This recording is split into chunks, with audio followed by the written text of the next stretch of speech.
పాపనాశం సదా సుప్రకాశం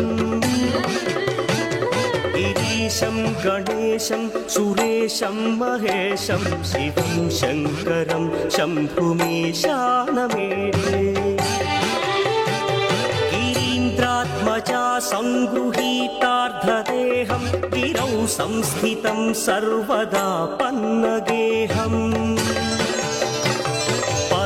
బ్రహ్మ బ్రహ్మాదిభిర్వంద్యమానం శివం శంకరం శంభుమీశానమేడే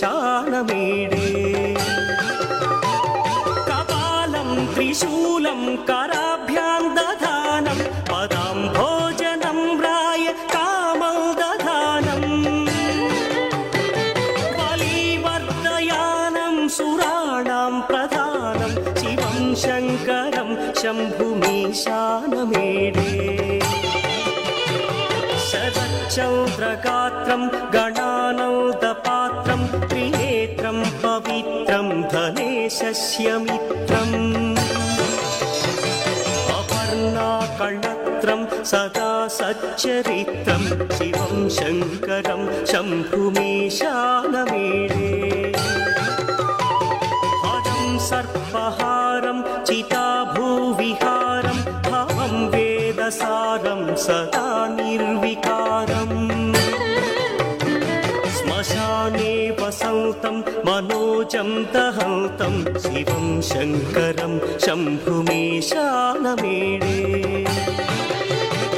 స్వయం యః ప్రభాతే నరశూలపాణి పఠే స్తోత్రరత్నం కంటవాడు శ్రీ పార్వతీ రామలింగేశ్వర స్వామి ఆలయం కాలపట్నం వేంచేస్తున్న శివాలయంలో ఈరోజు జనవరి పోస్టు సోమవారం రావడం మీద విశేషంగా భక్తులు పొద్దునుంచి ఒక 2,000 నుంచి 3,000 మంది దర్శనం చేసుకున్నారు.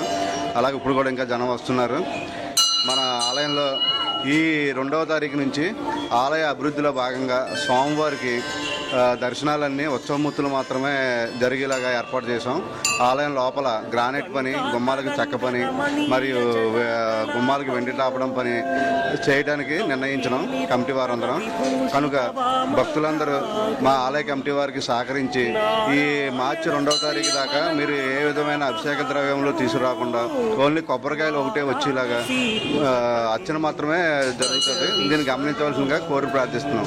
అలాగే మా ఆలయం ఎంత విశిష్టతలోకి రావడానికి కారణం ఏంటంటే మా స్వామి పశ్చిమముఖంగా చూస్తూ ఉంటాడు.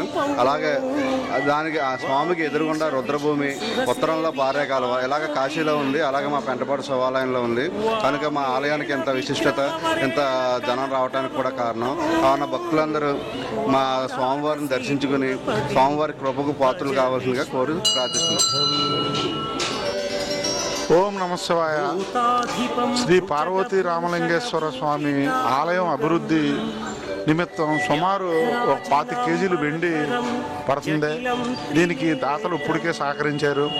మీరు కూడా స్వామివారి విశిష్ట కార్యక్రమంలో పాల్గొని మీ వంతుగా ఎంతో కొంత మీరు ఆలయ కమిటీకి సహకరించి ఆలయ అభివృద్ధికి పాటుపడాలని కోరుతున్నాం.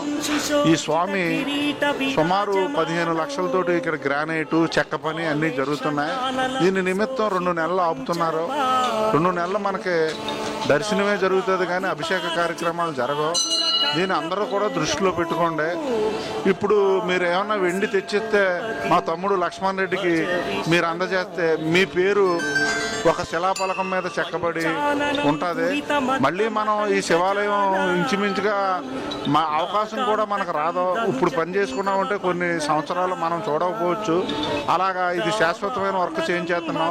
మీ వంతుగా మీరు కూడా దీంట్లో సహాయం చేసుకుని స్వామివారి పనిలో మీరు కూడా తమ వంతు పాత్ర పోషించి ఎంతో కొంత విరాళం ఇచ్చి ఆలయ అభివృద్ధికి సహకరిస్తారని కోరుతున్నాం. వీటిలో మా తమ్ముడు లక్ష్మణ్ రెడ్డి దీనికి అవిరళంగా పనిచేస్తున్నాడు. తన సొంత పనులు కూడా మానుకుని ఇదే పనిలో తదేకంగా ఉంటున్నాడు. అతనికి మన కమిటీ అంతా కూడా సహకరిస్తున్నాం. మీరు కూడా భక్తులు కూడా కొంచెం సహకరించి ఈ పని 2 నెలల లోపల పూర్తవ్వాలి. మనకి కొంచెం ఇచ్చేవాళ్ళు కొంచెం తొందరగా మనం అనౌన్స్ చేస్తే పని